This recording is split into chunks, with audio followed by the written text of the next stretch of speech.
viewers. Dito kami sa Laguna.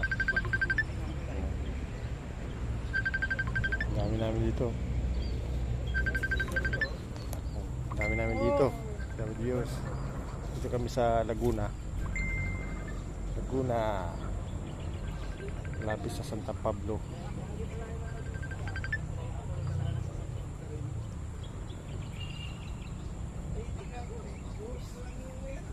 Ano? Viewers, oh.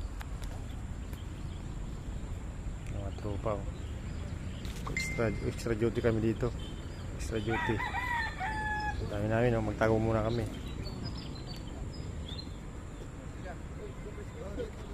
Fishing daw, fishing.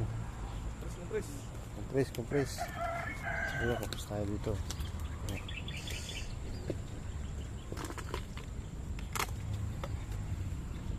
Ito ba? Mamaya hindi papakita yung mga logo mo. Ha? Mag-jacket kayo. Ano ba na mag-jacket kayo? Siyempre hindi mo maiwasan. Siyempre kukainan nyo, tatanggalan nyo ng karapatan yan eh. Huwag kayo magkukwento kung anong agency kayo. Huwag kayo magbibigay ng pangalan ng kasama nyo, ha? Malinaw? Yes, sir. Oo. Kung merong makakausap, ako kakausap sa mga ano, hindi kayo, ha? Kasi baka naman malusto kayo. Baka maiiwan kayo dito. Kaya, kasi ito, meron silang permit galing lang sa barangay. Wala silang court order, demolish dyan. Support kami sa mga demolition team. Hindi na kailangan ng ano dyan, court order. Wala lang silang hawakan na yan. Pero marami daw yan. Yan na lang na iwan. Kasi may pinagmamoto. Sabi lang parking. Yun nyo, siyempre, ang gagawin natin mamaya, diba? Pag inaano yan, dun kayo sa labas, i-assist nyo yung magbabakot, ha? Siguraduhin nyo na matuloy yung magbabakot, ha? Huwag kayong mamisigal, maximum tolerance, malinaw yan, ha? Huwag kayong humawak na kahit kero, kahit tubo, naputulungan yung mga demolisyon, yung gagawa ng bakot, malinaw. Yes, sir. Sigurado yan, may magbibideo yan mamaya.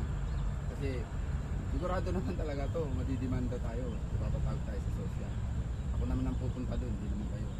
Tayo ko lang na magtulong-tulong kayo, bumuhat, wala martilyo, kahit ano, wala kang dadamutin. Ang gagawin nyo lang doon, mag-a-assist na mabakura natin. Maliit lang yun. O, para bang